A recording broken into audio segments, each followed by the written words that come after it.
Doug, can you please lead us in the flag salute? Everybody rise, please.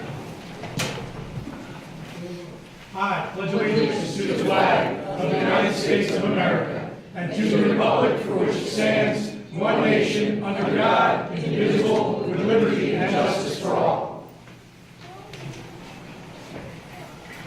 Lisa, can I have a roll call, please? Mr. Kriebel? Here. Commissioner Langria? Here. Mayor Holtzman? Here. On December 4th, 2018, official notice of this meeting was given to the Press of Atlantic City, the Mainland Journal, and the Current, was duly posted on the city bulletin board and on the city website. Just for the public's knowledge, if you have been here prior to tonight's meeting, when we do our workshop, we do it down here, the commissioners, along with our, all our department heads, because it's a workshop. And then for the regular meeting, we will be up on the dais. Okay? The first thing we're going to do tonight does that microphone work too? Okay.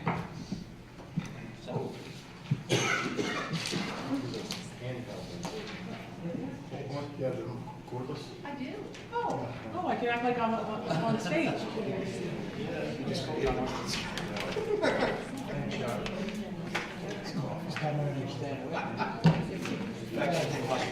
Good evening. How are you?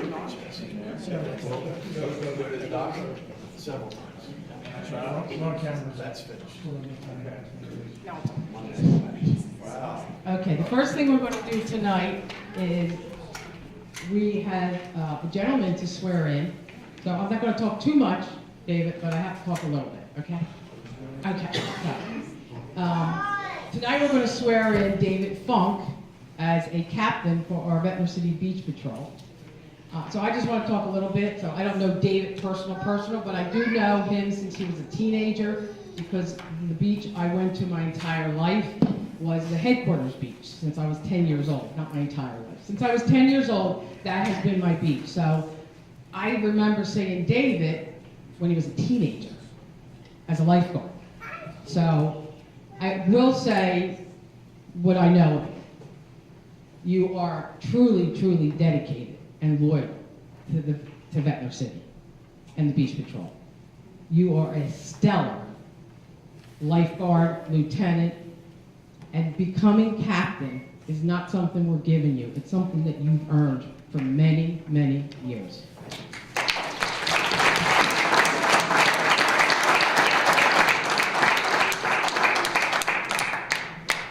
I'm sure when the season starts and all the lifeguards find out, they will be very excited, because it's not that you're liked, you are highly, highly respected by the rank and file, and from our chief, Mr. Bergman. So, you're going to come up here, you can bring your family, and we're going to swear you in.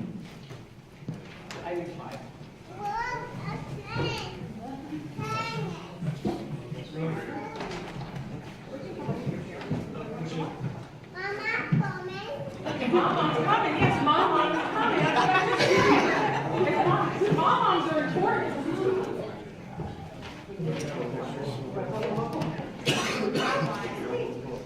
You take a picture of the back and put it in the paper. Okay? Yeah, take a brother's profile and drop it. Never gets old. They broke the mold power. No doubt.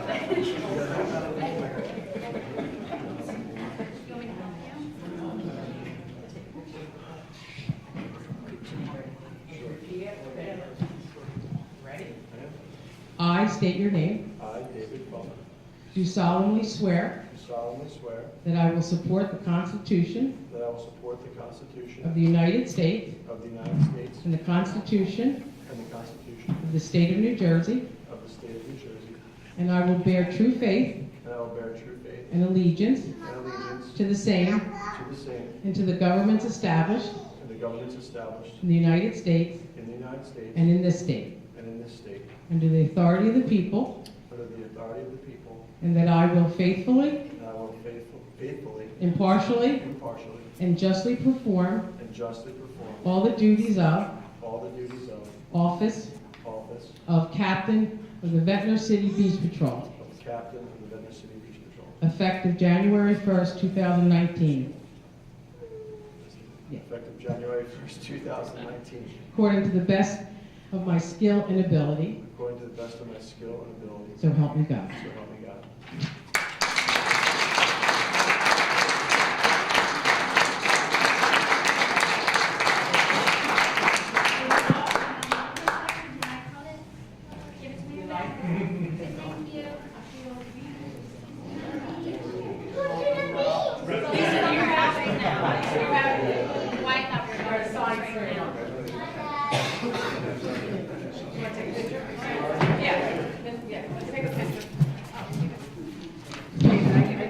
Before you leave, okay?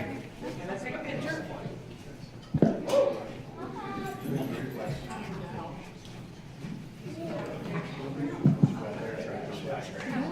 Yeah, you want to just, no,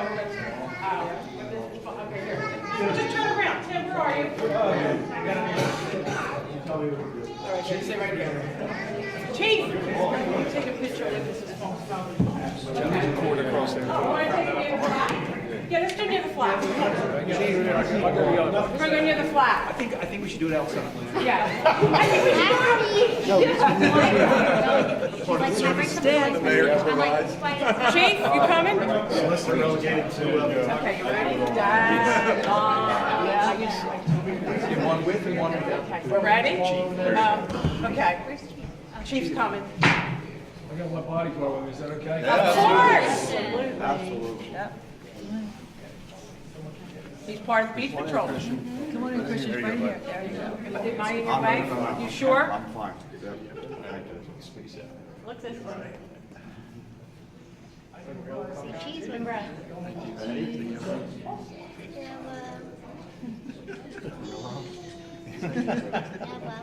Not a bunch, one of them has to be. Lock them all the way last to Shoot. Good? Good? Thank you.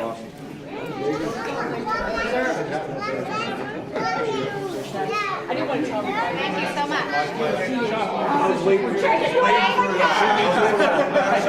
I'm ready. Jack of all trades, man. I can just share. You would have noticed. Very intelligent.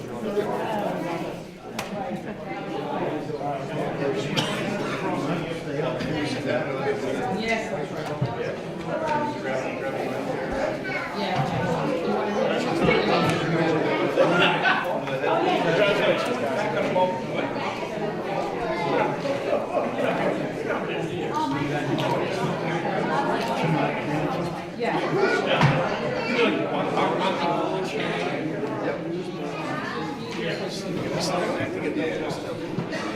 Why are we sitting down?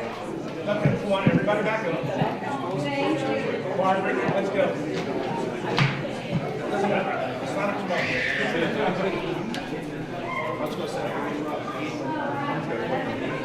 Okay, before we go into the workshop, the next part of our meeting, we are here. Can I have order, please? Thank you.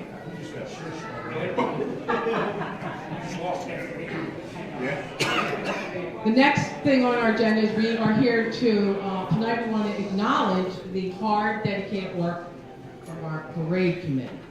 Shelley is the leader, and we have, hopefully everybody showed up tonight. If not, we have certificates for everyone.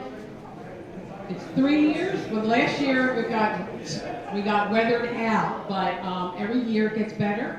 And all the volunteers, they work endlessly to have a beautiful, successful holiday parade in Ventnor. Every year it gets bigger and bigger and more exciting. So we, the commission, and the city of Ventnor want to thank you. So the least we can do is acknowledge you tonight with certificate. I agree. Okay. They were awesome.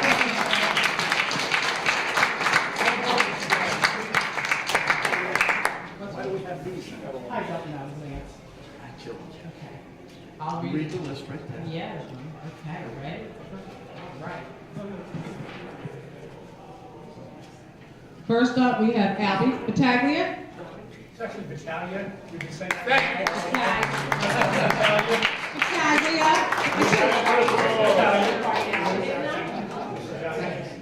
I don't recognize him without a Santa beard.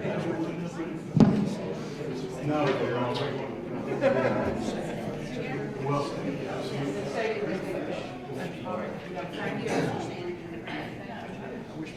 Next, we have Cindy Weinrob. She's not here.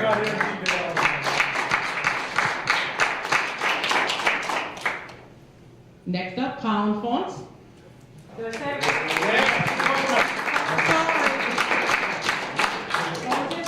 Wednesdays. Fontes? Like Tito. How about you let him say it? I wouldn't believe it either. It's always a book on phonics. It's great. Thanks, Karen Warner. Karen's not here, okay. The next person really needs a man. Peter. That's right. Peter Gaines, Shelley's husband. Hey, there's a purple heart on your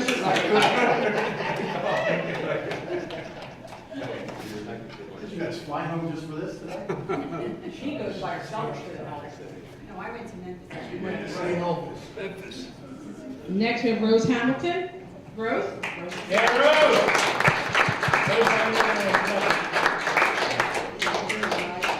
Big shake, I love you. Thank you. Love your hair. Thank you. Sean's not here? Sean's not here. Sean Gleason. Sean is awesome. I'm sorry. And the queen. Princess? Of the parade. The leader of the parade. I know you are. But it's Shelley.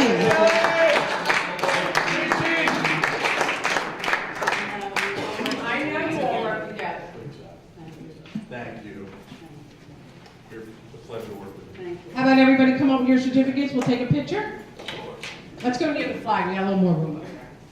Is that good? We have a guest tonight. We have freeholder John Risley here. Hi, John. Hey, Albie, how are you? I'm good. Happy New Year. Yeah, I see. Don't you take it over? Do it from the flag. We'll be in the center. Okay, I'm gonna. Let me slide. I'll be here with Shelley. Two queens The together. Queens. There you go. Two queens together. Enough. There we go.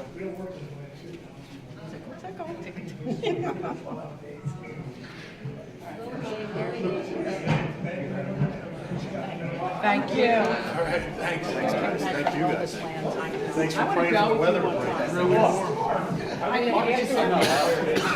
She'll take me because I'm a lover. Yeah, remember, I watch her take anybody. I'd get out of here, get to Florida. It's like leaving. I'm gonna go stuck. Can you go up? Suffering here. Shelley, do you want to take these? Will you be sitting? Call me.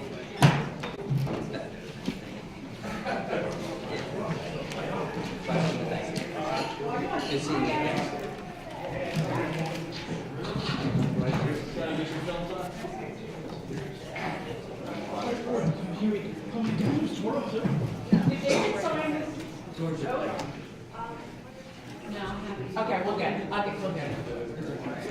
Yeah, good work. Something. I agree. Maybe fondue, maybe. Something. Yeah, this was a long. Maybe a fruit shred. Maybe we can't go do something. I don't know. Hors d'oeuvres. Yeah, I agree. Pigs in the bucket. All right, so we're going to start our department head reports now. Our first one up is Bill Crothers. He is our tax assessor. How you doing tonight? Good. Not much to report. This year, we've increased. Last year, from 17 to 18, our base increased about 4.6 million. And from last year to this year, we increased 6.6 million. So it's a $2 million increase than we did the year before. So I think we're going in the right direction. We did have a lot of demos this year. We had about 30 houses be knocked down. We have a lot of new construction, as you guys know. And so it's pretty good. Ventnor real estate market is really deep now. That's all I have. 38 is good for a short town. That's, I think that's getting closer to Marty's levels, which were in the 20s. And yeah, you're right, there's a new, Plaza Lasco just opened up in all, so that's a good sign. And Bill, the ratio, at one point, you and I looked back several years ago, it was 107%, Yes, which meant the houses were selling for a lot less than what they were assessed. correct. We're down under 100%. Yeah, Where are we now? 92%. 92. Yes. Oh, I'm very excited over that. The vote's excited. There you go. The phone got excited too. 92, so that, for anybody, Explain that. that means The that ratio of. the houses are selling for more than they're assessed. You got people now in bid wars. Yeah, Ventnor has become a market where people want to come to, and they're paying more than the assessed value, which is huge. And there's different areas that are better than other areas, but there's some areas that are selling, because I'm going through all the deeds, some of them are on the market for days, where before it was in the hundreds of days. Right. So it's really Big market drop. big time.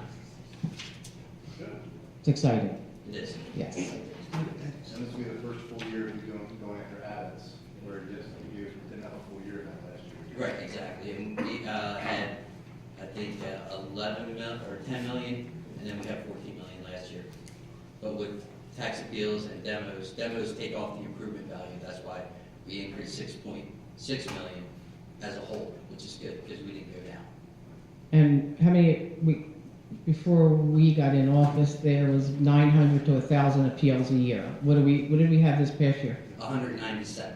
100. And how many did we lose? Not that many. There were some settled out, but when we went to the hearing, there was only a few that actually got a reduction that we didn't think was. So our anticipated tax revenue is a real number now. Yeah, it's a big effect of the odds that's happening, 900 to 1,000 appeals versus. Less than 200. Yeah, right. Yeah, because it was up to 1,100, 1,200, 1,000. And all the people that appealed back then won. The majority did. Yeah. Yes. Well, it's hard to defend 107 ratio. Yeah, and Exactly. it's expensive to defend them as well. Absolutely. Yes, right. So our legal fees are a lot less.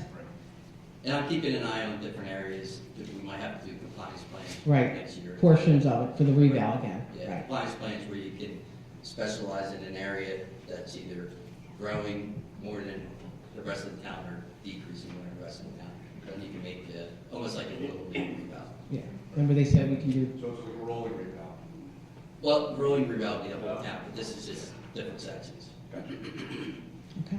Well, I'm glad we hired you. You're doing a great job Thank you. for the citizens of Ventnor.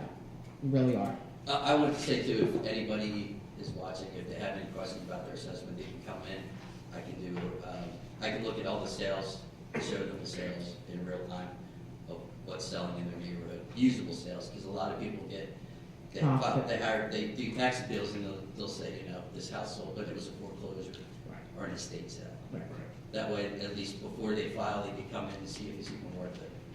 And I'm willing to look at and talk to anybody about that. Great. Thank you. Sure. You have to leave? I got a little bit of time. Okay.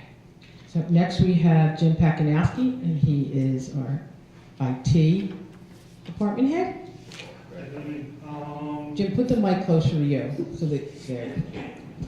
A couple of different things to start out with are different video projects. Our YouTube channel is up and running. City of Ventnor City, New Jersey. So as the videos are being taken, we'll upload it to YouTube. So that's in place. Me and John are planning a meeting early next week, to discuss the different software platforms. So as John phases out of the videoing, we'll be able to take it on ourselves. I met with Tim from Pro Video today.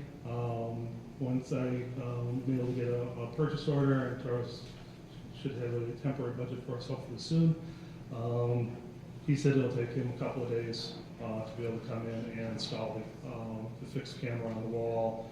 The audio from the sound system will be directly tied into it, and then whatever the software platform will allow us to record and potentially live stream directly. Live stream, yeah. Both of the platforms that we picked will live stream to both YouTube and Facebook. One of the two will also live stream directly to a website. The second one doesn't have that.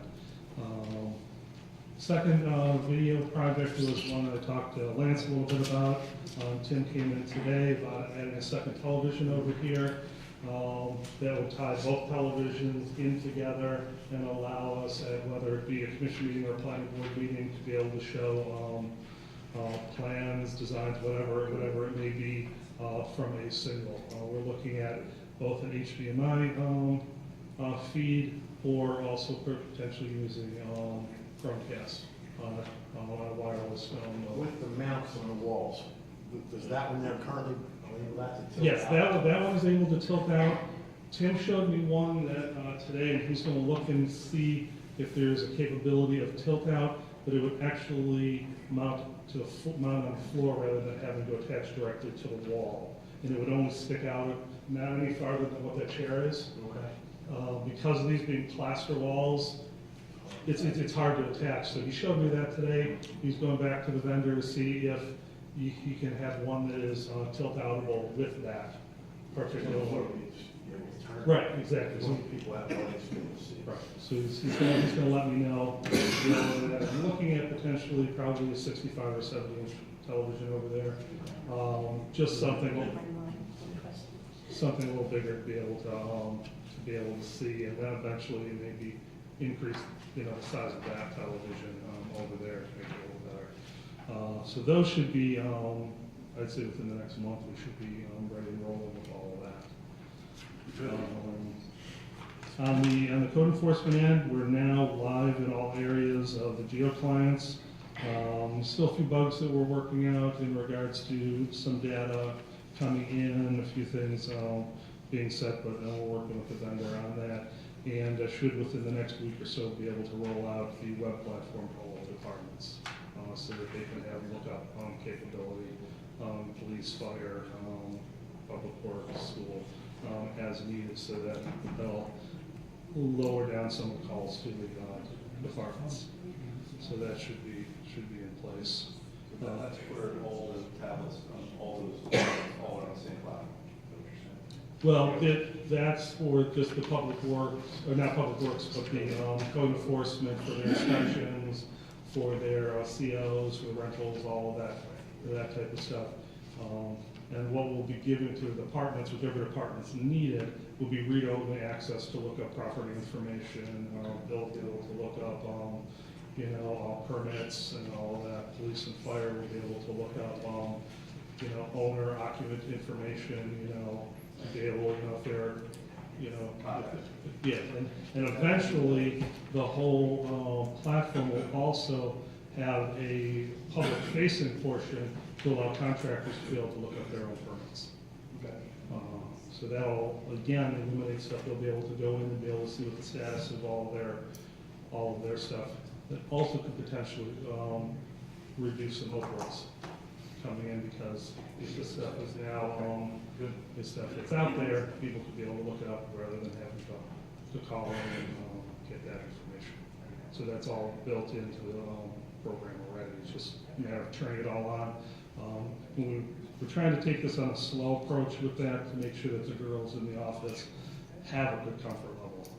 When we did a transition like this in 2006, it was about a good year and a half before we were 100% comfortable. Going from an old AS400 system to a Windows system. We're in the same learning curve right now with trying to do that transition. But it's going to be great. It's going to be a great program once 100% of it is up. And they're working with it right now. Just a few little bugs, here and there that we're getting through. Next one, now that that's pretty much taken care of, we'll be able to get back and focus on the facility due to do the same thing with public works. That's the next one, now that this one is done. I can get the rest of the information from Ernie and Ed that we need, and then we can get that in place, and it'll be the same type of thing. It'll be the whole work order system, there'll be an inventory system, there'll be a fleet management system, all cloud-based, all built in, and also there's a public-facing portion if we want to be able to utilize it. Since it's going to be a discussion on where we want to go with the whole C-click fix, because a lot of these companies, and Tim and I spoke with the website vendor, Right. a lot of people have their own mobile 311 options that give that. Code enforcement program has something for it, the facility dude has something, the website has something. At some point, once we get to it, we can sort of decide which one of them. The nice part about all of these ones is they're specific to the department. So a resident, does something, it goes directly to their department, in a little better. We're now C-click fix. It goes out and everybody County has. decides where it is. Exactly. You, and then you disperse it as well. Well, no, the stuff, it's all in the county, so, and these are all programs that we're already paying for, there's not any extra costs for any of this. So it's a matter of, which direction. It's something, let's get the programs up and running, then we can decide where we want to go with it. We can swap out the one that works the best. Exactly. On the website next, we had a good conversation with the vendor yesterday. The design is much improved. Yes, I'll agree with that. Still a lot of work to do, still a lot of tweaking with a lot of the specific Quick data glance at it in Tim's office tonight, we're good. Yeah, it's good. and stuff. So it's a matter of working, and now we pretty much try to commit to a weekly update and seeing where we're going. Now that 95% of the data is there, it's now a matter of getting them to put it in the formats that we Feels need. like we're finally getting some traction on it, they have their data that they need, and the look and feel of it stuff. Yeah, absolutely. Our Firehouse software, not that I really want to say this, but unfortunately, our government shutdown is slowing us up on getting data from FEMA in order to do it. But me and Mike talked a little bit right before the meeting, and we're just going to go forward with getting it. And if we need to add, we'll add that data. Most of the data that we're looking to get is historical data, so it's not stuff that we're looking to, that is going to hinder us. But this is going to be a great platform because it is going to directly integrate it with the police dispatch.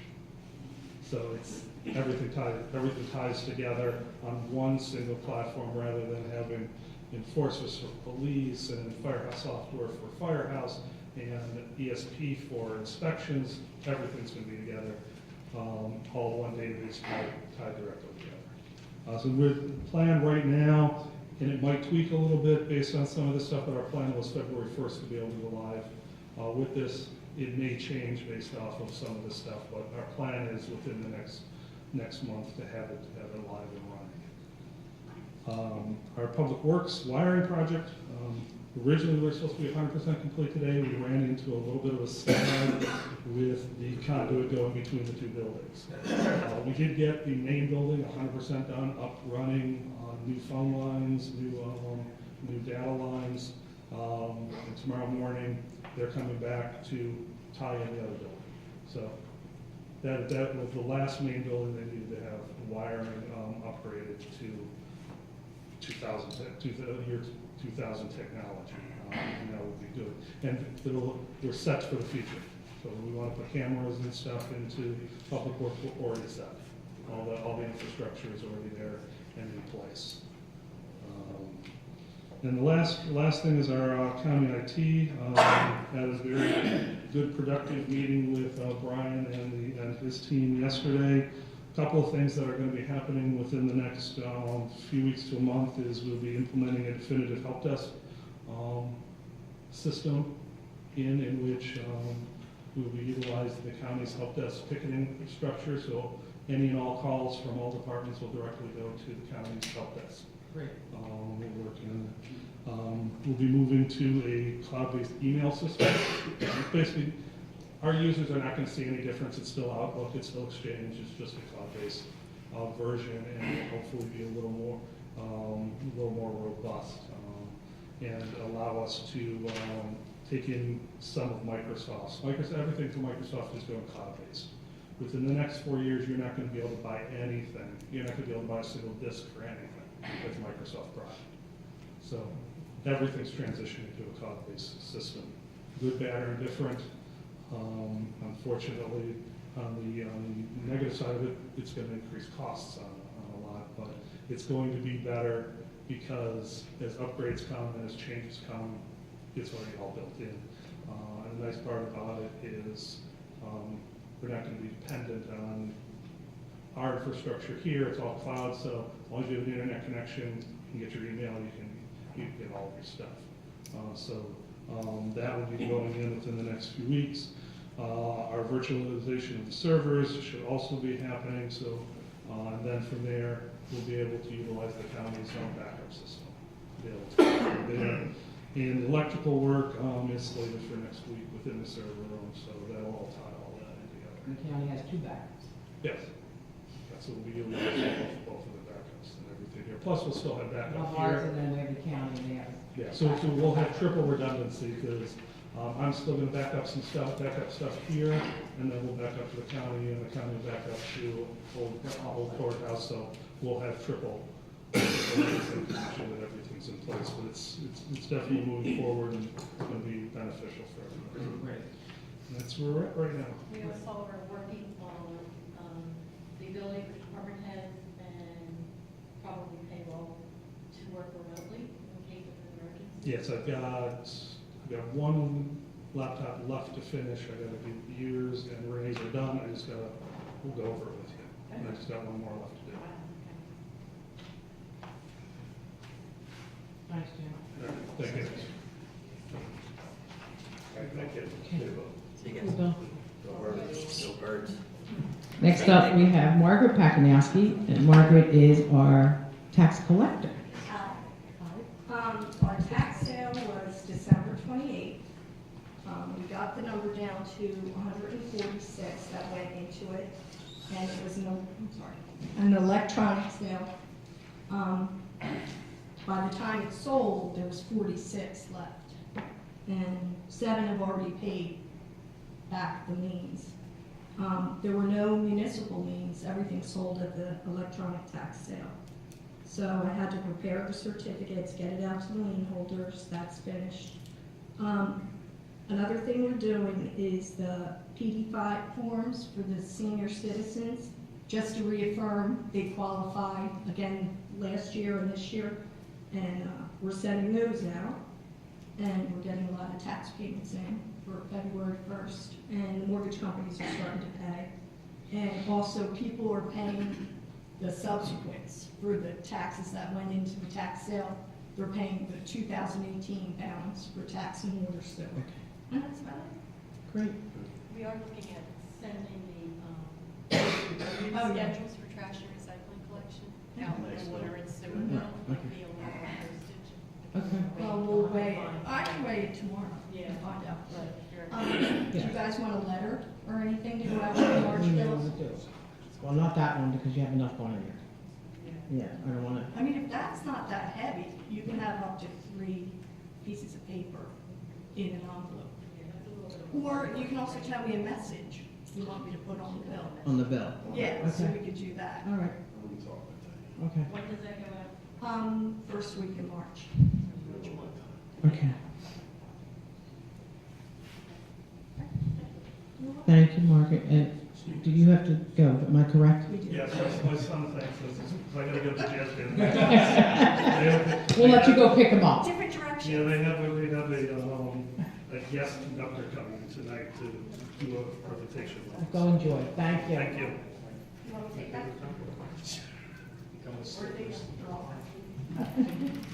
Our next department head is, where's Jimmy? Is he here? Yeah, Jimmy, I can see. Our code officer. Code enforcement officer. Jim Magazino, construction official and zoning officer. We sent out letters for the non-compliant signs to all commercial properties, all realtors, and all contractors. The letter was more or less a broad letter, just telling you, these are the regulations. We're gonna follow up with inspections, and then whatever is in violation, you're gonna get the violation notice itself. I had maybe 2 or 3 people out of probably 100 letters that called. No realtors called, no contractors called, and the few people with signs that called were pretty much compliant. So the ones that are an issue, I didn't hear from. I'll have to go out myself on those and look at each property, determine what I feel is a violation, and then the next course of action will be sending out the violation notice itself. This first round, I wasn't going to send certified, so no summonses can be issued, and then we'll see how we go, and then the next round will be certified letters, and then follow up with summonses if necessary. And my goal is to have it cleaned up by Memorial Day. Our goal here is not to be, penalize these people, it's to get signs in compliance. Right, that's why we're going through this elongated process of sending out a nice letter, this is what the ordinance says, and, yeah.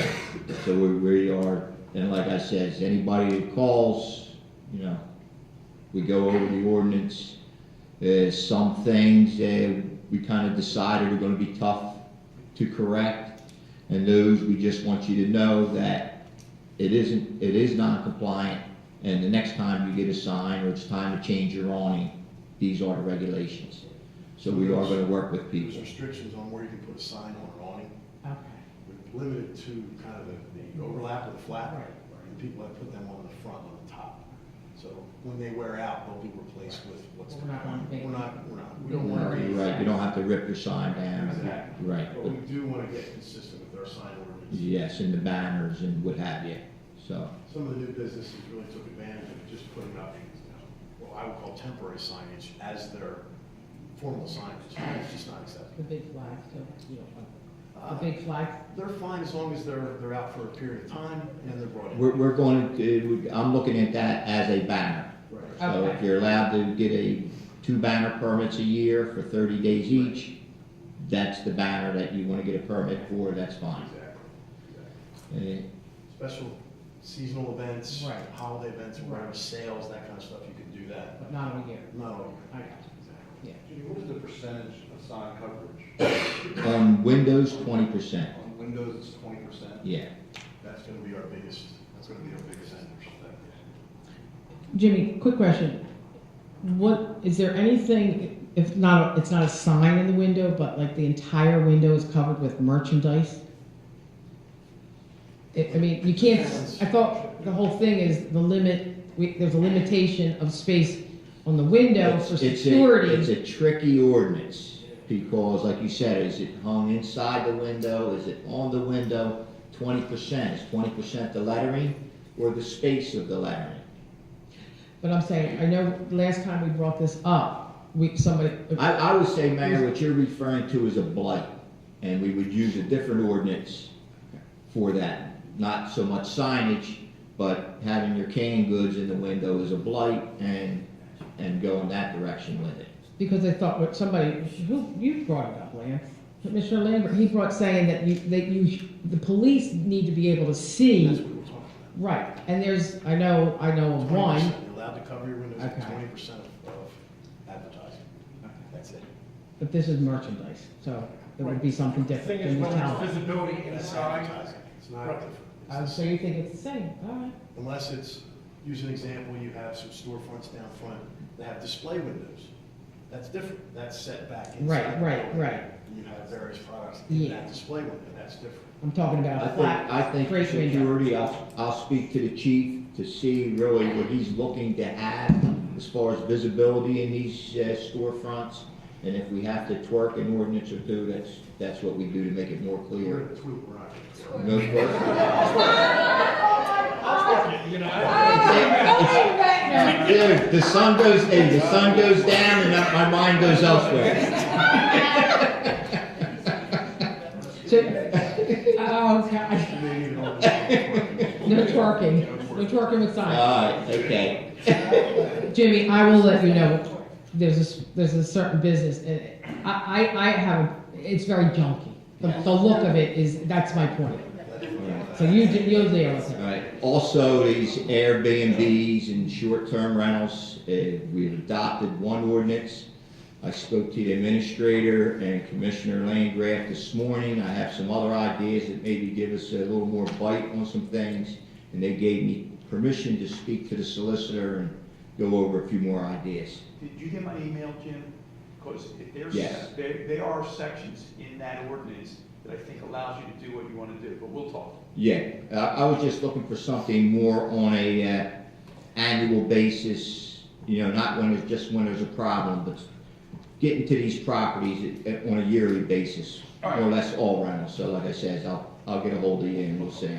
Okay. That's all I have. Thank you.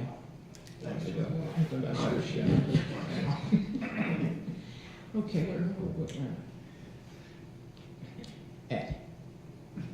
Ed Stetson, our Superintendent of Public Works and our City Engineer. Thank you, Mayor. For Public Works, in addition to our normal daily activities, we're working on the following. Tomorrow, we're preparing for the possible weekend storm. We're also working on Boardwalk Repairs.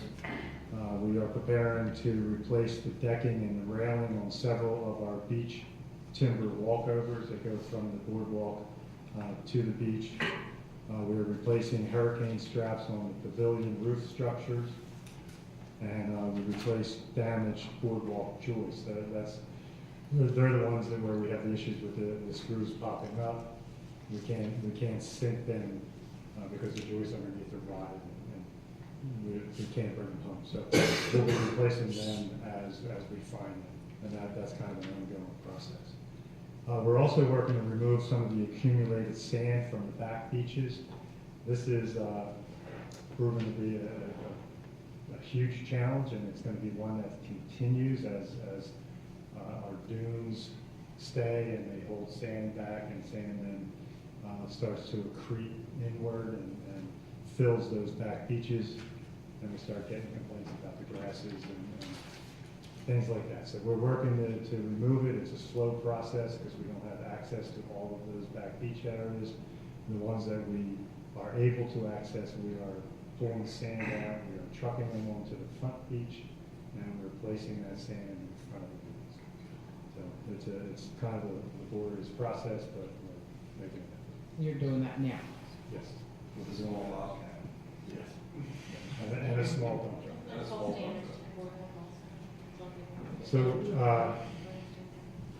we have to make sure that the boardwalk at our ramps is structurally sound enough to handle that. We're using our smaller dumps. What I think what Ray was asking is we want to try some air circulating underneath the boardwalk so it doesn't rot. So, yeah, so a huge concern of ours is as that sand accumulates and the elevation grows, it chokes off any air circulation underneath our boardwalk. And that is a significant problem. It damages the lumber, but also as it allowed vegetation to grow up in between the boards and the boardwalk, which is tripping hazards. It allows the sand to start accumulating on the boardwalk, which is a slip hazard. So these are things that we have to track. I've had conversations with the DEP. We were looking at hopefully meeting with the Army Corps to try to work out a solution in our next beach nourishment project, which is about 2 years. We are also replacing some of the steps at the beach street ends that go up and over the bulkhead. We've completed Fredericksburg and Lafayette, and we're looking at other ones that need to be repaired or replaced. We are preparing to cap the bulkhead at the Newport Avenue street end by the beach, by the gazebo, try to clean that up a little bit. And we're also in the process of removing the holiday decorations, not the most fun times. We did. Yes, thank you. For capital update, the reconstruction of Burke Avenue has essentially been substantially complete. There will be a final work change order brought to commissioners for your consideration, but it will be a reduction in that contract amount. Yes. Too much like We don't get many. a reduction? Under budget reduction, how about that? And the project, Some issues there too. we did some additional, I'm sorry. I can buy more lights next year. We- Look at me. The money goes quick, doesn't it? Yes. I think the project came out well. There was some additional work that was done, but also there was some savings in the road profile as it was originally designed. So that worked out in our favor. The Atlantic Avenue Streetscape project has been awarded, and the contracts have been, I'm told, accepted by the NJEDA, and they will begin being circulated to the contractor tomorrow, I'm told. So that's notice to proceed. That once the contracts come back, they're executed with the bonds and insurance certificates and all of that, then you would get the notice to proceed. We just got the insurance certificate from Ocean late this afternoon. So I think it's going to be okay. Stan looked at it, he said it was okay with one comment, and then I sent that on to Karen at Marathon to see if that was language that was in there on purpose or if that was Like an error. an error. Yeah. So I spoke with Karen late this afternoon. I think she said it's been worked out. It's good. Yeah. The gutter replacement in Ventnor Heights. So as you know, the gas company did a service renewal project in the 700 and 800 blocks, so between Wellington and Burke, between Harvard and Dorset Avenue. They will be required to pave those streets. There were several areas of gutter that had settled over the years. So we put out a project for engineering to design replacement of that settled concrete and also some corner ramps that got done prior to the gas company repaving. So that project, the commissioners have awarded it to engineering. That I reviewed the other day. We'll say about 90% complete, and so we should be looking to go out to bid for construction sometime in February. The reconstruction of Kingsley Drive, the commissioners have awarded that to engineering as well. So that is moving along. However, we ran into a little snag, that is the sanitary sewer main on Kingsley Drive has to be replaced. So I am in the process of soliciting proposals from our engineering pool to remove and replace that sanitary sewer main, so we can have that done before we pave. That'll push the paving back at least to the fall, but we'll look to have the sewer main replaced this spring and then look to pave it in the fall.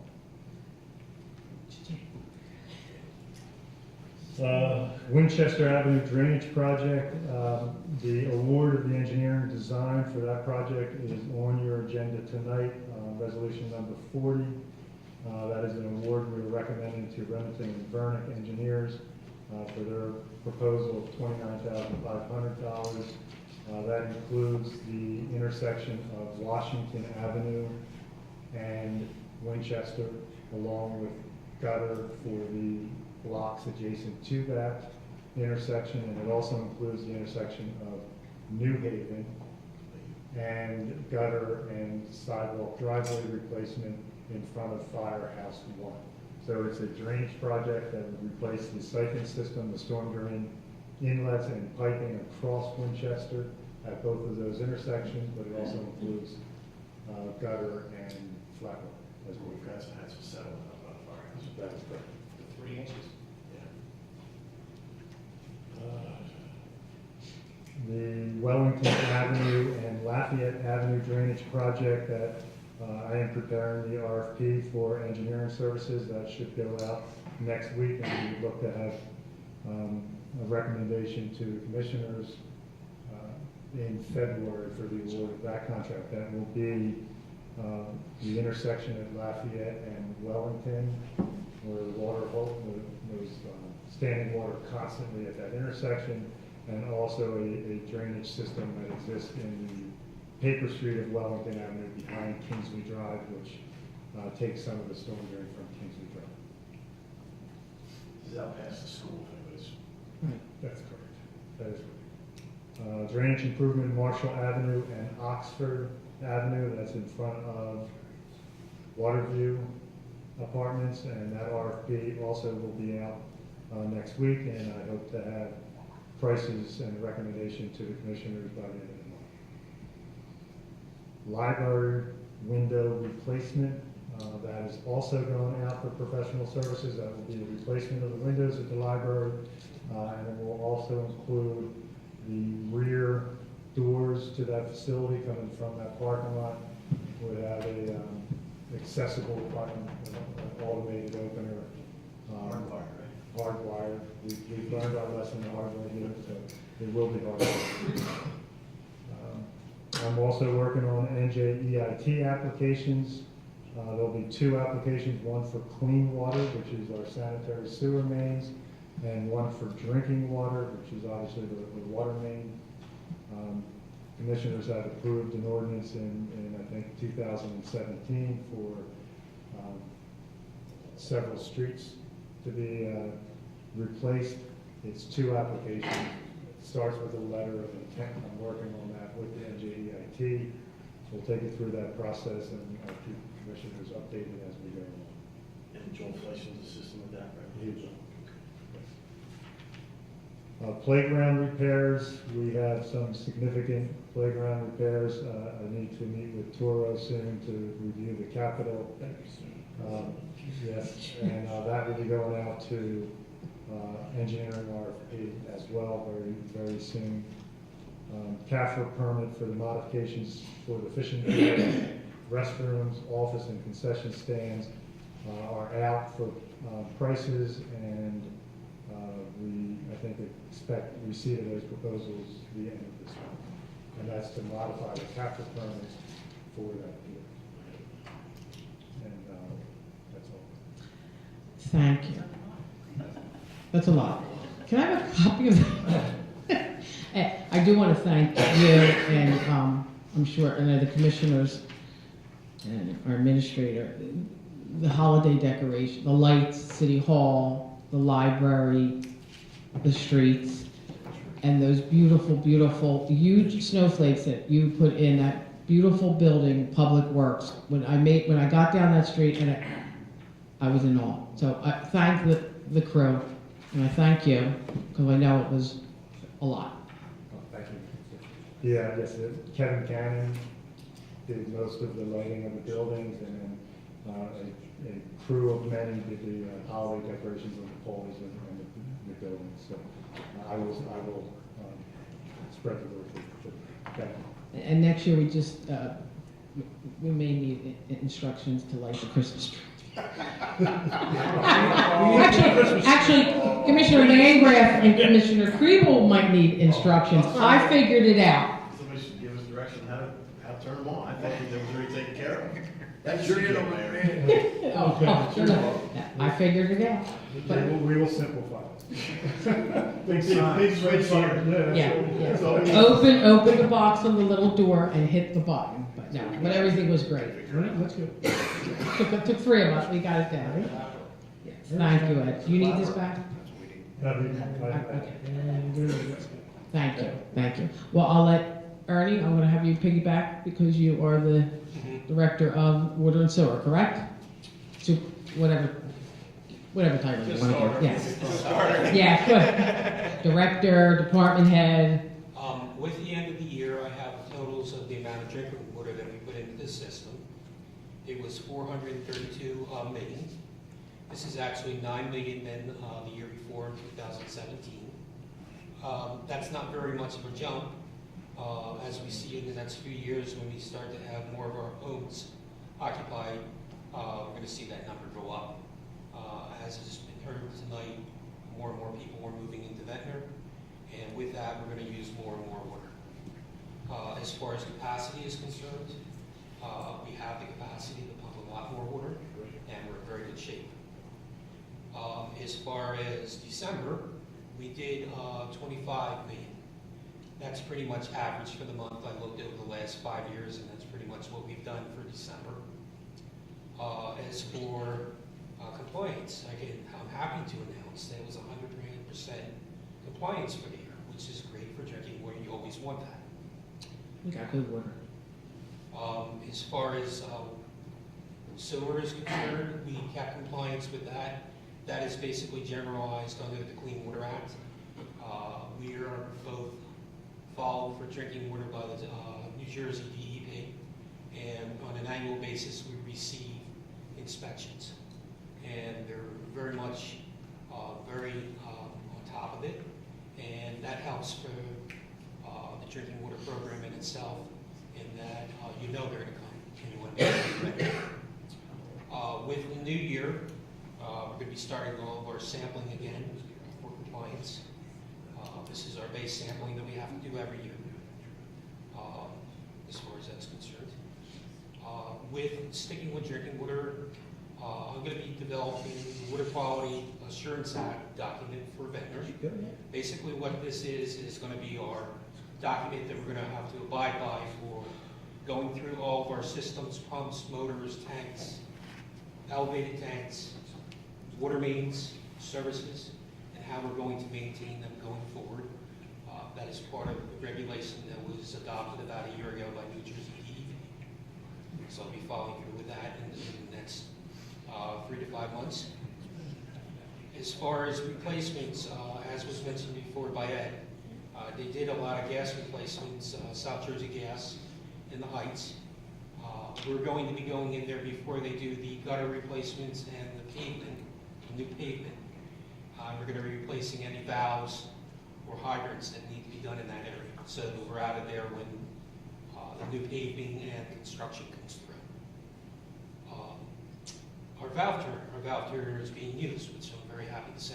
I'm very glad about that. We're going through the Heights, we're concentrating up there. If we find any problems with our infrastructure, it'll be fixed before we do any paving. Hydrants. We're at a hydrant cake at water and sewer. We're going through and we're replacing all the older hydrants. We got quite a bit to go. What's kind of forcing this is that the Water Quality Assurance Act has a stipulation that you have to label hydrants, and you have to label it with an initial. Ours are VC 01 through VC 350. And in order to label some of the older hydrants, are not capable of labeling. There's no bolt on there. The hydrants actually could be replaced anyway, so we're going to be going through them doing that. We believe in the area over probably the next 3-4 years, probably about 40, 50. A lot of them over it, that's really needed. Yeah. So How much are they? What was the it? hydrant is about $2,000. It's pretty pricey. There are grants out there? It's in the capital. It's in capital. Working through with that. I don't want to throw anybody for a loop with that. Location's important for your insurance, though. I know. The chief and I, as he just mentioned, gave me another thought that we're working together. We're getting everything on a base map. That way they know where it is, I know where it is, we know how much is being used. It's going to give us a clear picture, and we're going to be able to click on a computer and actually see what's going on as far as our system is concerned. Jump to wastewater. The actual system is running well. We have a couple of pump stations that are in need of some pump replacement, and we're working through that. A lot of that is due to age, and we're going to get everything on a schedule, so it's on a time and maintenance program over the next few years. And that will be pretty much it for me. Thank you. Thank you. So, Lisa Han, our municipal clerk. So I just have a little roundup. Okay. A roundup. Yeah, I'll give you, so I went through my records So for vital statistics, we finished up with 147 certified copies, 46 marriage license, 476 death certificates. For dog license, we, 476 for us, death certificates. Dog licenses were 371, which is really down from 2017, because in 2017 we did 536. Mercantiles, we did 138. We had 423 resolutions, 48 ordinances, and beach badges. So I have these numbers through December 31st, just to show you compared from last season to this season. So this season, for the holiday badges, we sold 195, and last year we sold 152, so we're up from there. For seasonal badges, this year we sold 347, and last year we sold 306, so we were up. And for senior badges, we sold 59 this year, and last year we had 75 sold. So that's a little down. Those numbers represent what time period? Through December 31st. Not the whole summer. No. Okay. So just so you Just can see. I got you. so can Okay, I see got where we were compared to where we were last year. Good. Okay, great. And there is a CMR certification class coming up the end of January that Al is looking to enroll in. Great. So that he would be certified, that he could, help with certificates and stuff. Good. And that's about it. Okay, great. Tara, this is your last time to speak at our meeting.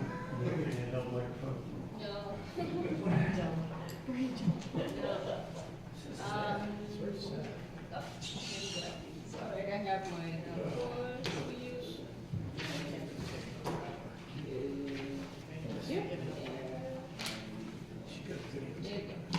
Alright, so I gave you the standard reports. I put them on Excel this time because they might be easier to read.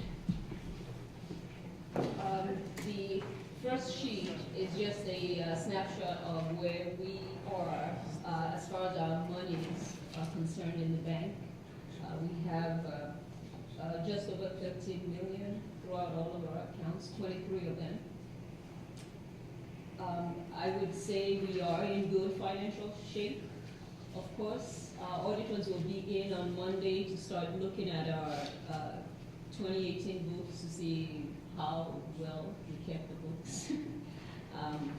We are finally closed in our payroll and finance module, which means we're officially in 2019. So we can begin the business of 2019. There's still a module to be closed, that is the HR, which keeps our attendance, our sick time, vacation, and all of that time. That I'll try to close sometime next week. Rollover not done yet? Rollover is done.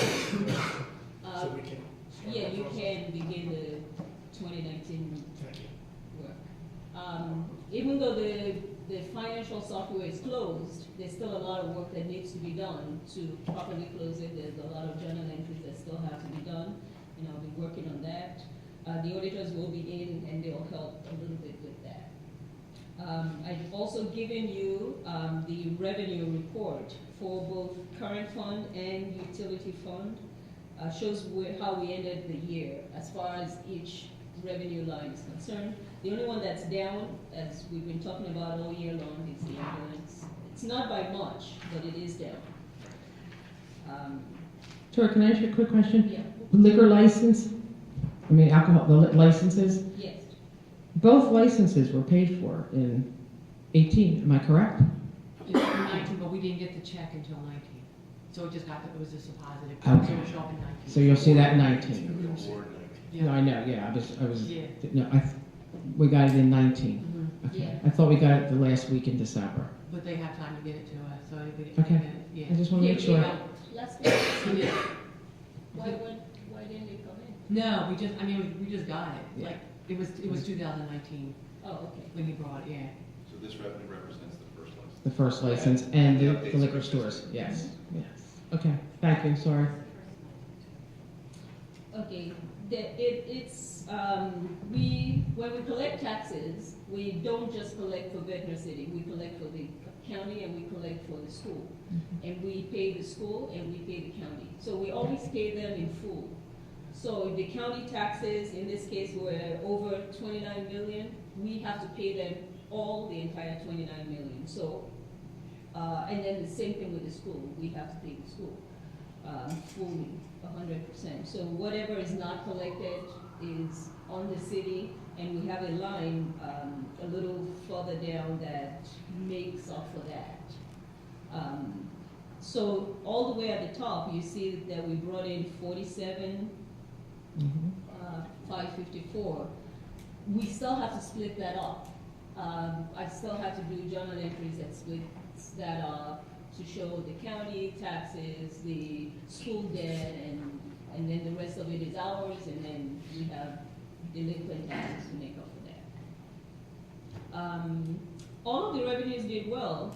We have some that stand out, and as you go down, you can see, starting with the liquor license, of course. Yeah, that's pretty good. 500%. So, and then you have your budget reports. You have the current fund, which is the bigger one, and then water sewer. Before we move on, just parking meter revenue. That did very well too. 200%. Yeah, that did very well. Sorry. Yeah, and then based on what we budgeted, it did very well. And last year we didn't hardly do, we didn't even make 100,000. I don't think last year. I think we were about 60 last year. And we can budget 145 in 2019. Yeah, Really important. it is. Right. And beach badges went up 128%. Yeah. All this along. Based on what we budgeted, this is not, the 225 is not actually all that we collected in 2017. But we didn't want to budget the full amount, Right. just in case. Yeah. So we always leave a little room. Right. Yeah.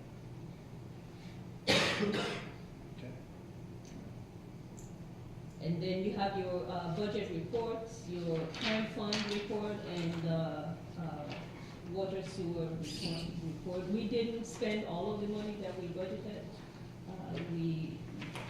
And it's always a good thing that we don't spend everything, because we can cancel some that go into reserve. We still have some bills to pay from 2018. All of those are encumbered already, hopefully. So we'll pay those bills as they come from the encumbrances that we have. Whatever is not spent gets rolled into fund balance in a couple of years.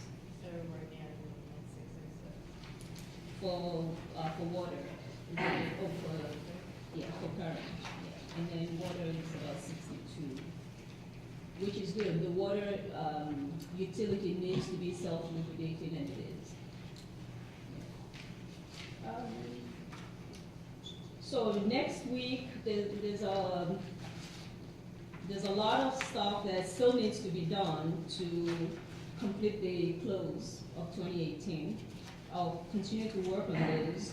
We have the trying to implement or import the attendance record from the new time clock into Edmonds, so we can use that for our payroll next week. We're gonna start to do that, but I need someone to start to keep an eye on that, someone to take the lead on that, that's going to give guidance to our payroll clerk. So somebody needs to kind of shadow me as we talk to Edmonds about what problems we're gonna run into as we try to do the import. And that's about it. Thank you. You're welcome. I think I did. Next is Chief Cahill. We've been up since 1 a.m. Yeah, it's been a long day. All right, I just have a quick report. Our December responses, I have our end of year totals, and then some capital notes. The month of December, we responded to 34 fire responses, including a mutual aid fire in Atlantic City, 90 emergency service responses, and 149 emergency medical responses, totaling at 273 calls for the month. Closing out the year for 2018, we were way over our numbers from 2017 by over 10% increase in call volume. And we're trying to figure out where that increased call volume comes from. It's not necessarily a lot more medical or a lot more fire. I think it's a lot more calls are requiring more vehicles and more invasive treatment and work from the guys. So as more vehicles respond in, that ups the call volume. So we're working on what we can do to try to figure out how we can adjust our operational tempo with our personnel. But for 2018, we responded to 404 fire responses. That's 7.4% over the year before. 1,294 emergency service calls. That was 4.6% up from 2017. And 1,805 EMS calls. That was up 1.8%. Total call volume for the fire department was 3,503 calls. That's 312 over 2017. 10.2% increase in call volume for the year. We're averaging over 10.4 calls a day. Things are picking up. And it's When you say day, is that a 24-hour? 24-hour shift. And our calls can be anything from we show up, we help somebody with a lift assist, and we're out there in 15 minutes, or we can be on scene for 15 hours. That's last time we were on scene for about 8 hours on the fire over in Ventnor Heights.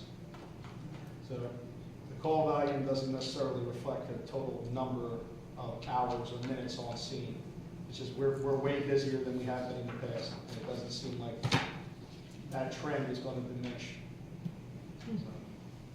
The capital notes for the fire department follow.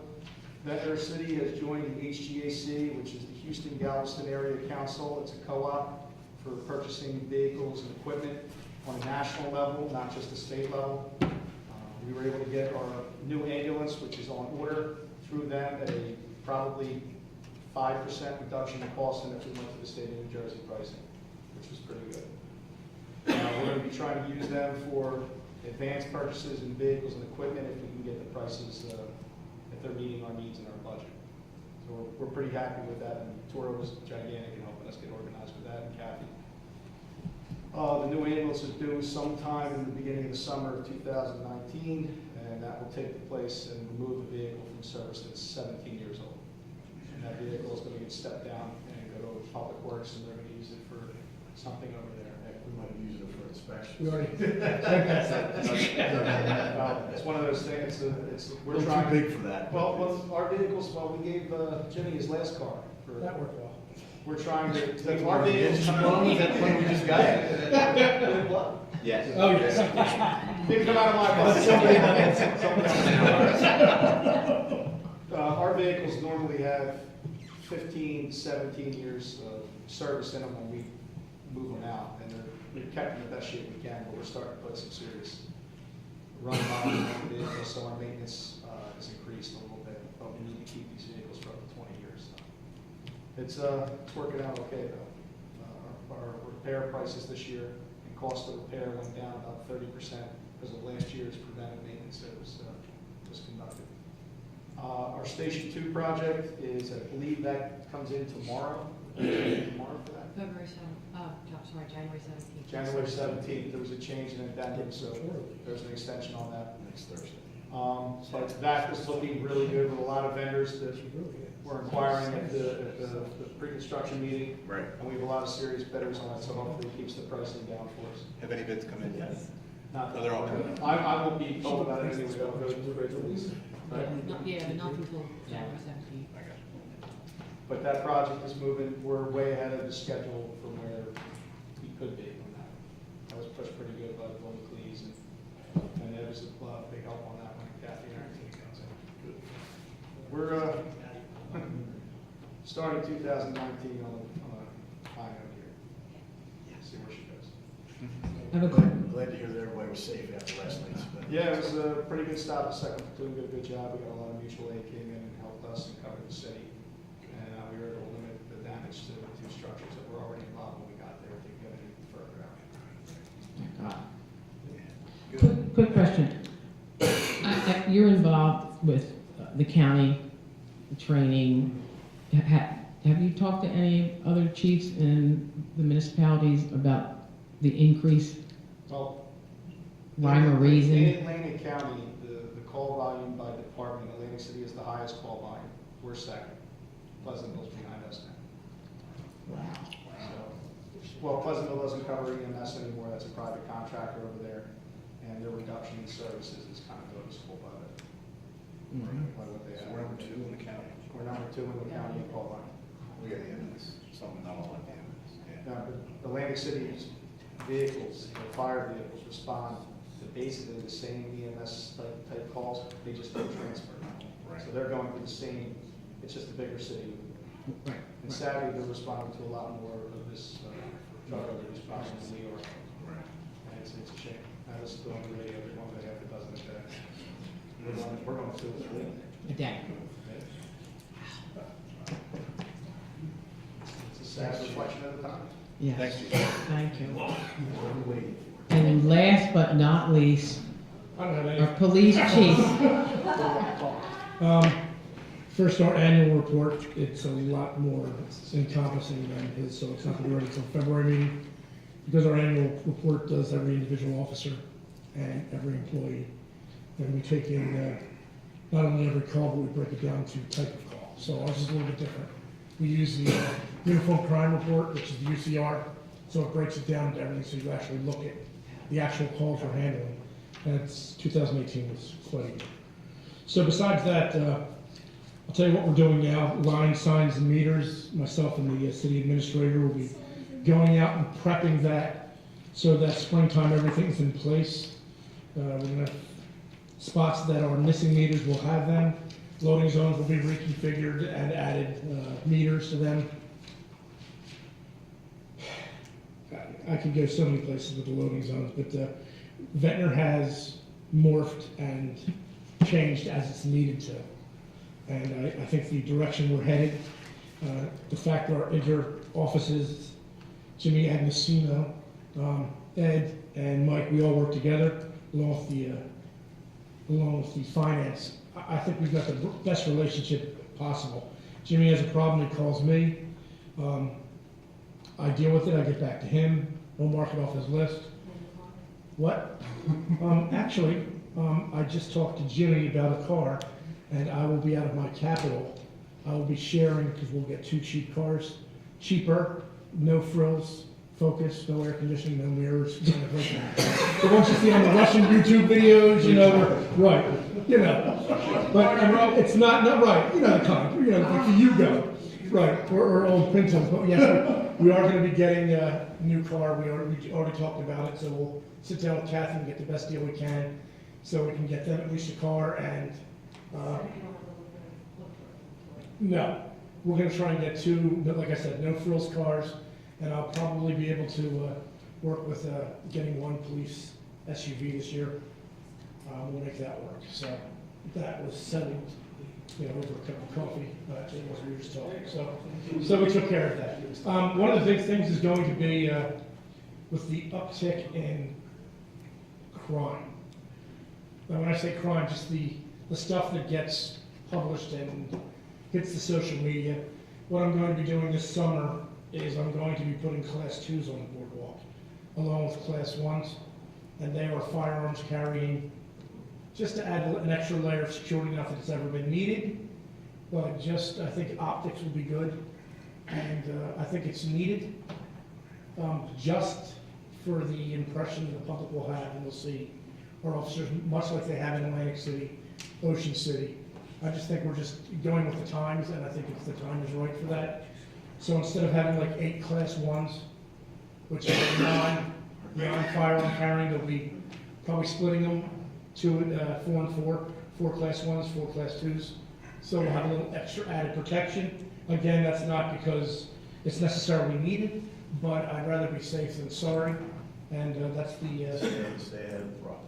Yep. But isn't it also that the Class 2s have more... Arrest authority. More arrest authority? Yeah, with the type of enforcement we're going to be having and the type of laws that keep getting passed on a state level, with the smoking ban on the beaches, and you know, I think they're going to be outlawing flashlights soon. So I mean, we're going to have a lot of a lot of enforcement. So, I'm serious though. I mean, we're really, because what's gonna happen is you're gonna have one person complaining about it. Whether it's plastic bags, whether it's cigarette butts, whether it's somebody vaping. So with that, you have to look at the collateral issues that go along with that. It's going to require somebody to go down there and enforce it. Would you rather have one of my class ones who they're just out of college, these kids. Do you want them dealing with it, or do you want somebody, because what's gonna happen is, the people in the summer are gonna get irritated. Somebody's gonna start giving some back. And I just think the optics of having the type of enforcement, a person that can and will arrest you if they get disorderly about it, I think the tone's gonna have to be set right from the get-go. And it's not to be, nasty, it's just people that are visiting this town or that utilize our facilities are gonna have to understand there are laws. And once state laws are passed, we have to enforce them. And it's not a fun thing enforcing them, it never is. But if we get that out there early and let them know, hey, this is the law, this is what you can and can't do, we will be enforcing, I think that sets the tone and nobody can cry foul. So it's not a fun part of my job, it is a factual part of it. So we're just getting ahead of the game. That's all we're doing. I mean, all joking aside, we get overregulated and nobody ever thinks of the enforcement aspect of it. So it falls on me. And I'm gonna take it very serious. And then let the people complain to their local politicians, and then they can make change. But it's not gonna be from me not enforcing it. So that's the bottom line. Okay? All right, on top of that, we have 2 retirements coming up with Captain Charles Wood, who did 25 years, and Sergeant Bernie Jenkins. They will be extremely tough to replace, but as we all know, everybody's replaceable. We will. They're not moving to another city for better pay or whatever. They're simply retiring, and I will miss you. But Captain Wood and Sergeant Jenkins were extremely good officers, and I have them on the inside for the tail end of their career. And there's a reason for that, is that the tail end of the career, people call it terminal leave, it's not really that. I don't want them getting involved in anything that's going to be extending their career past their retirement. As Tim knows, that I don't want to call them back for court cases. So what we do is we pull them off the streets for the last few months of their career. I utilize them inside. They get a lot of work done. Sergeant Jenkins is going to be actually training everybody in CPR. Captain Wood is going to make sure that Lieutenant Fuster, who's going to be taking his job, knows everything to do with his part of the job. So it makes sense, and then nobody's going to be called in for court in April or May when they're down in the keys signed. So it works out well. Another good thing we're going to be adding is we started it this month. You can see it on our Facebook page, is the police blotter. So you'll see people that are getting arrested. For those of you who think that Ventnor's Mayberry and you want to know who's getting arrested, we're going to do like a lot of other cities do, and you'll be able to see your names in there, some of you, I'm sure. When you get pulled over for DWIs and stuff, a lot of departments do it, and I figure that'll last probably for about 2 months before somebody calls and complains, and that'll be the end of the police blotter. But with that, we are going to try it until it irritates the wrong person or we arrest the wrong person's son. So with that, again, working with the building department, which is great, we now have access, once the computer system's up and running, we'll have access to what they see for COs. It's going to make the issuance of summons and calling the bluffs of these people that are lying to our face. We will be working, they do. They do. They do. So me and Jimmy have been planning on this for a while, where we're going to be working together. Stuff that he sees on the street that requires a follow-up observation, he's going to give it to my guys while they're on patrolling. We'll say, hey, there's that address. Yep, they still haven't painted their house. I'll get back to him with a check yes or no, and then he can follow up with the letter or whatever they're going to do. So it's my guys are out there for 12 hours. We're utilizing them to assist other departments. Same thing with Ed Stinson. We worked great. Whenever we have an issue with signs going down, I simply call him. Boom, boom, boom. It gets done. as soon as possible. Same thing with Mike Cahill. Me and Mike have, again, known each other since childhood. We are now purchasing things together in bulk. We're working together with training, with CPR, with Narcan, which is, we're just using it on a crazy level. And then we're buying it in bulk, and it works well. I think we have a unique relationship with our department and our department heads. I've never seen it before, where we're all working together. I think it's awesome. Okay, we went through Toro, body-worn cameras and motor vehicle cameras. That's going to be going into effect within the next 2 weeks. We're doing the training now. It's a wake-up call for everybody out there, because I'm not worried about my guys. I'm worried about the people. I'm worried about the people that are going to be accusing my guys of something that's just, wrong or an out-and-out lie.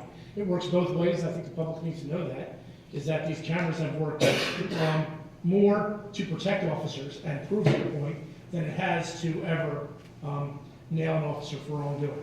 It's going to happen. We'll be utilizing it both from the public perspective and the perspective of investigations and internal affairs. But the internal affairs aspect of it is a very, very small part of it. And it really is to protect the city liability-wise, the officers, and it's a dose of reality for training. I'm sure everybody's seen the videos on YouTube and those basic things. So look for that to be up and running before the end of the month or by February at the latest. And I'm excited about that, and so are my officers. So there's going to be a learning curve, but we put a lot of money into it. IT's helped out a lot, and I'll get into IT probably next month when we have a more clear idea of where that's going. But that's pretty much it. We did start the year off with an issue, but again, these aren't Ventnor people. Anything can happen anywhere on any given day. I agree. And that's what people have to keep into proper perspective, is that, yeah, we did have a shooting. With that said, it wasn't Ventnor people, it wasn't locals, that were other people out of town following the laws at the time. And yes, somebody did bring a firearm to a party and utilize it. Those things that happened beforehand when police were called, we arrested 4 people prior to our response to the firearms call there, and we're doing our job and we're handling it. And when we are involved from the get-go and handling it, people aren't getting hurt. We're diffusing situations, which is exactly what we should be doing. We have an awesome mutual aid with other departments, as the fire department does, and we work great with our fire department. We've got each other's backs, and I think that's unheard of in most cities. And that's the way we do it here in Ventnor, and it's, in my opinion, it's a model that other cities should follow. So, there we go. Thank you. I agree with the cameras. I think it's going to really help your officers out. I agree, and they agree too. They agree too. They're a good bunch of men and women I've worked with, let me say. And if I can be excused. Actually, I'm going to make a motion for I have to walk. All right. I have to sit. You don't get that. Motion for A 5-minute, for a 5-minute break. Workshop? Well, no, because we still have the rest of our workshop to do. Oh, From our department heads portion. Do I have a second? Second motion? All in favor? Aye. Do I have a motion to go back into the workshop? So moved. Do I have a second? Second motion. All in favor? Aye.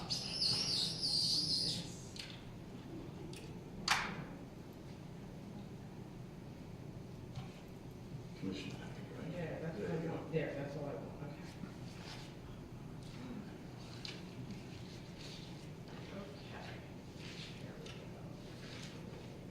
okay. Okay.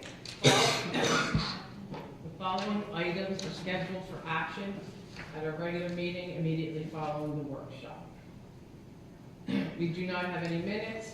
We will have 2 ordinance introductions. One is 2019-001, and that's the ordinance of the City of Ventnor, County of Atlantic State, New Jersey, creating Section 90 of the Code of the City of Ventnor entitled Rehabilitation of Abandoned Properties. So who would like to chat about that? Tim? Yeah, sure. That is a combined project between the city and the Atlantic County Improvement Authority. There's statutory scheme enacted whereby municipalities can actually go into court, and the ultimate remedy is to take over properties that are deemed abandoned and need of rehabilitation. part of the statutory scheme allows you to work in conjunction with or designate an entity who will act on behalf of the city.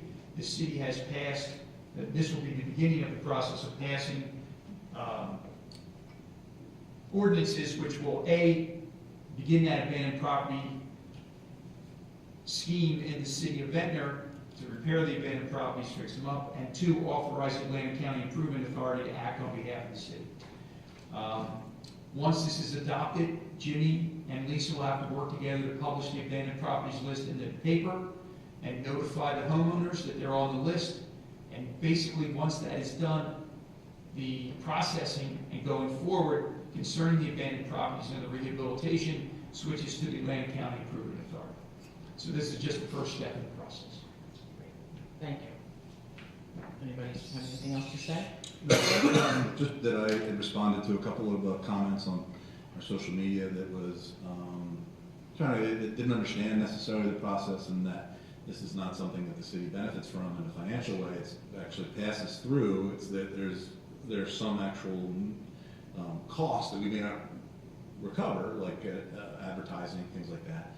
But the main goal of it, and the main reason when we saw this happening in other towns that we reached out to the CIA was that it's an improvement to a street, to a city that can take a abandoned property off that street and encourage others that end up on that list to improve their homes. So it's just a way of helping to turn around the city. I was actually surprised to see there were only 4 that were earmarked at this point. I thought there'd be more. But there was 5. Yeah, there's 5. And to answer that question, Commissioner Pregel, you can always add to the list. You can always add to the list and detract from the list. We wanted to dip our toe in the pool, so to speak, and see what happens. Great. I did the same thing, Commissioner Kriebel. Some questions on social media came up. I answered a couple of them. This is not eminent domain. It's not taking of properties for that aspect, for the city to own them. We don't want to own them. We want to clean up these properties that have been left in a dilapidated state for far too long. Clean up that for the neighbors that live in that neighborhood, and get the properties back on out of the market to sell, or back to the owners. They will have first right of refusal to purchase these. For the most part, we hope they do. And they can come in at any time during the process, petition the court, but the court will require them to have a legitimate rehabilitation plan and a means of financing that plan. I was impressed with the ACIA's criteria that have to be met to consider it even for this type of process. There's a number of different criteria. They have to meet at least 4 on that, those requirements in order to achieve it. So it's not something that's just been done on a whim or through some complaint system. These are actual criteria that have to be met, and that they then in turn say that this can be rehabbed and not be a burden to rehab. So there's really, like you had said previously, there's very little downside, more opportunity for upside, and this is I think it's an emerging market in general. And those requirements, Commissioner, come right out of the statute. So they're state law. Great. I'm glad we're a part of it. And we're first. How about that? We're first. Blaze the trail. Okay, next we have an introduction of ordinance 2019-002, and that's an ordinance of the City of Ventnor, County of Atlantic, State of New Jersey, amending the Ventnor Northeast redevelopment plan. That's the theater well, district. Oh, it's the theater district. Yeah, this is theater area. Okay. This has been hanging on for a little while. Probably could have come to us a little bit sooner, but we had some things we tweaked. This will help not only the theater, but other development in that area. Just to bring it up to date, bring the redevelopment area up to date, and that redevelopment plan. So just gets that moving. It's an amendment to an existing plan that helps businesses as they are starting to evolve in that area. I thought for some reason we did that one last. We did that one. So this is this one. Well, actually, we did portions of it. Right. That plan itself, redevelopment, we designated that area. Right. Pardon me. The plan itself is in draft. we've shared that with the developer out there. And we're working through that process with Jim Rotella and the property owner's consultant to get the plan that works best for everybody. So we had a phone conference call Tuesday morning and we talked about that and got some things resolved. And that'll come back to us probably in the next month. Good. Is there an architectural firm that's working on that? No, it's more of a. That's actually one of the things we talked about, design criteria and when that would kick in. So that would not kick in, say, if they just wanted to do the interior work for the, one of the things they want to do out there is self-storage. Right. So they wouldn't be required to redo the facade of the building if they're just doing things in the existing building there. If they went to, one of the options out there is to add to the building, go vertical with it. There would be steps, and pardon me for this cough. I apologize for the voice and the piercingness of the cough. It's gonna sound really good on the tape, please. I'll use the gavel. Yeah, it's good.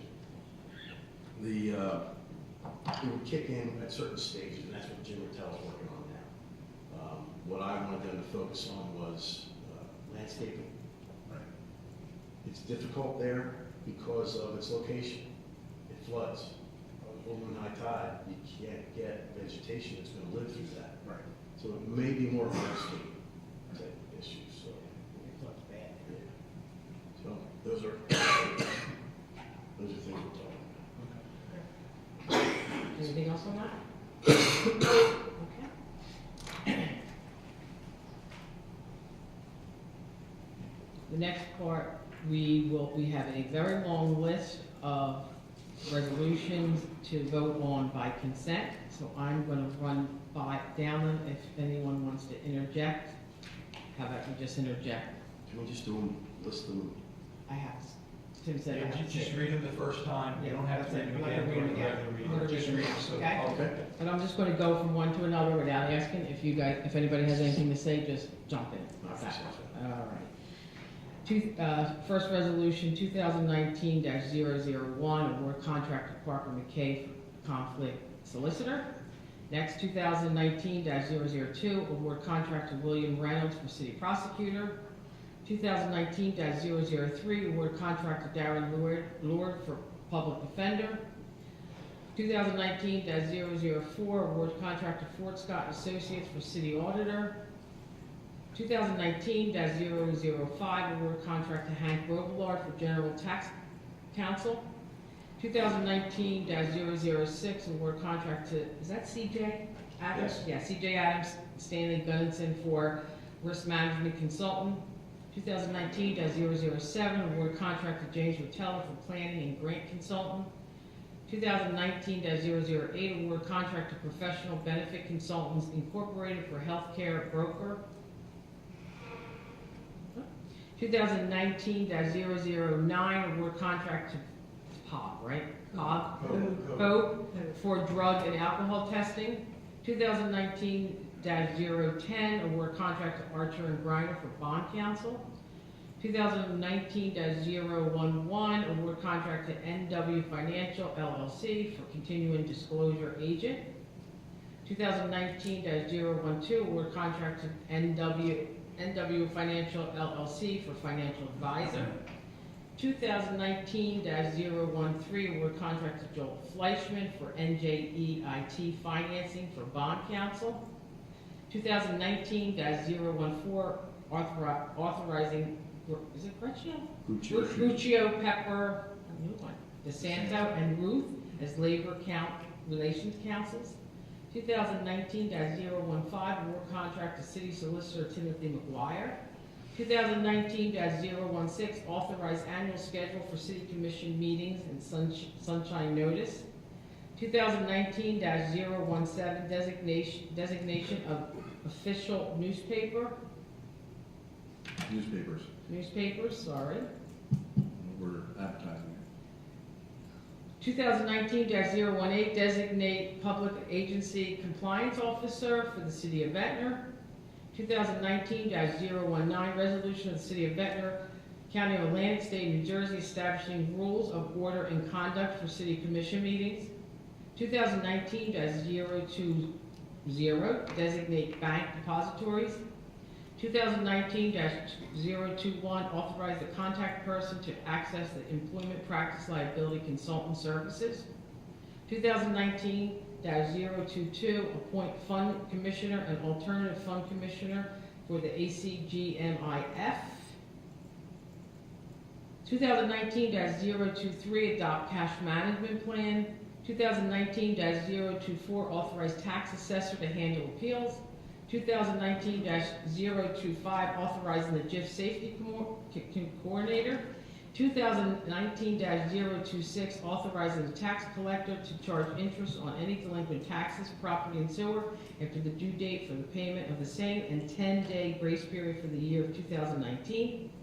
2019-027, authorizing tax collector to process property and/or sewer tax refund and cancellation or refund of delinquency of less than $10 for the year of 2019. 2019-028, appointment of custodial records for the police department. 2019-029, appointment of Class 3 members to the planning board.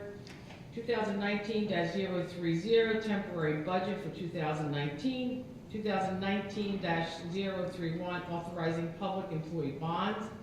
2019-032, authorizing Atlantic Care to serve as the city physician for fire, police, public safety, and new hires.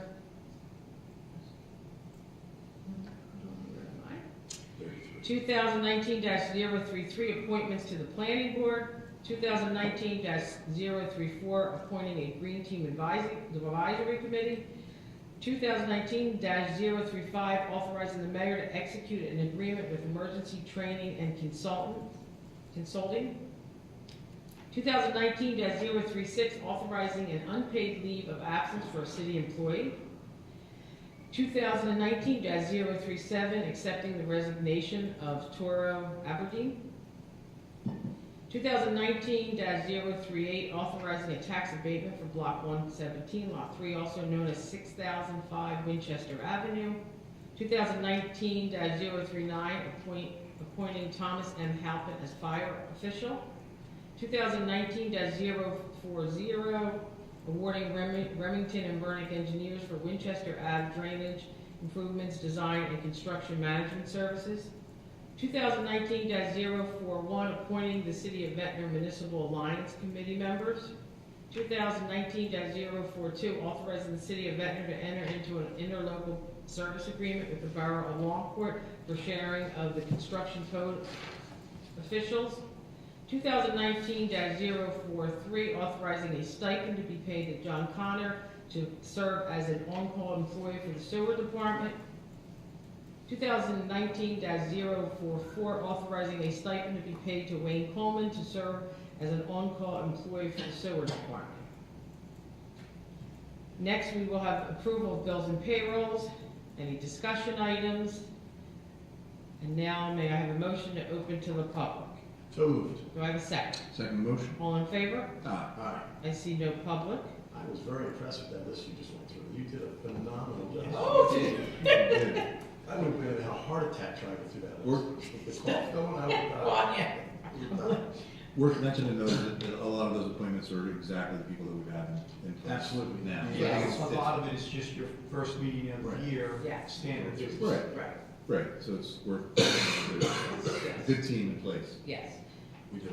Well, I will say something, as you say, good team in place. When we took the 5-minute break, there was a couple here that moved from Absecon to Ventnor. Oh.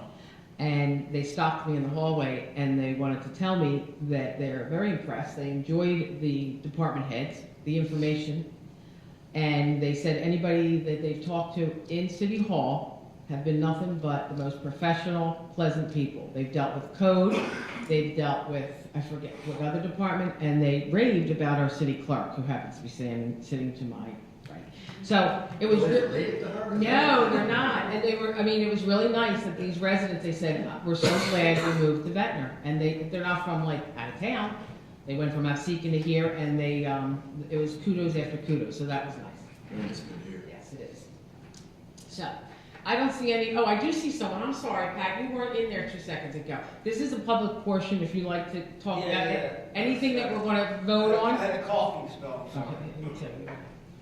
No, I just want to comment on But you the, have to come up, I know you, but they may not. You have to state your name and your address. Patrick Klein, 404 North Dorset Avenue in Ventnor. Been a resident since 1995. So I want to comment on the January 6th article in the newspaper, Atlantic City Press, about the Airbnbs. It's my biggest beef in Ventnor right now. I mean, I have no other beefs in Ventnor, period. I think everybody's doing a fabulous job, everybody. Airbnb is my biggest enemy right now. My one friend, he'll leave, Fred. A little older. He lives on one side, I live on the other side. There's a house in between. It's just a nuisance home, and it's been that way since last year. Actually, this month, last year, it's just horrible. And they've been renting, whatever. I just totally against Airbnbs. I think Ventnor needs to really break wagon on these people. Are they renting, is it constant? Well, I had really 2 horrible episodes. I have police reports in my pocket right now. I can't be comfortable every Friday knowing who's going to be my neighbor. It's just horrible. All through the summer at the jockey cars, never knowing regular owners coming down or there's going to be the Airbnb people. And it's a bath and a half home, had over 20 people in the home. Over 20 people, 25 maybe. So it's not based on bathrooms, the occupancy, it's based on square feet? Occupancy is out of control. 9 cars in front of the, So you know where I live. I know where you live.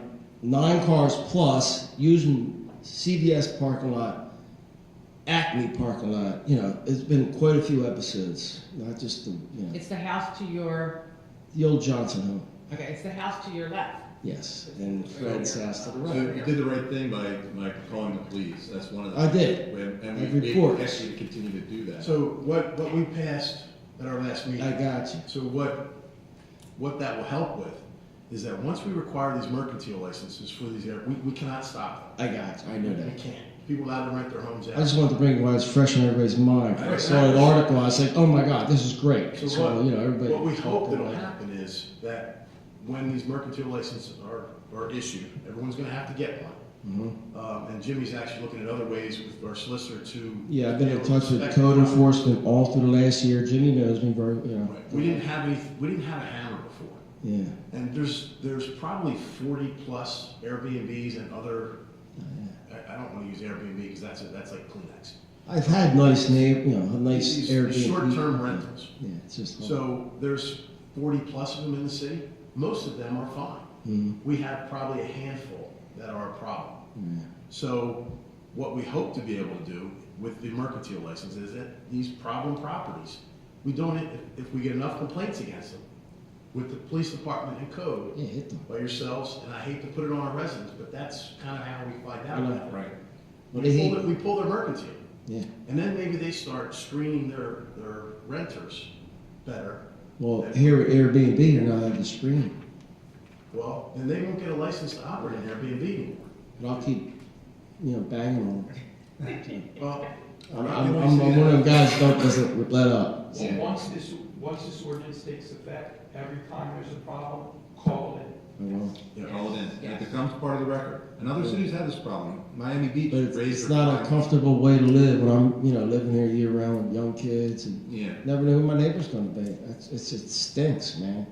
Well, this hopefully will give us some leverage. So I just had to that's why I'm attending this meeting, which I will come to more meetings now that, but I have no paperwork. If when you have a problem, Pat, you call the police. Yeah, I do. Absolutely. Because that helps us document everything. Exactly. Yes. That's really why we passed the ordinance. But it really is bringing my street down. I mean, people on my street, and they're like, oh my God, I'm not mentioning names, but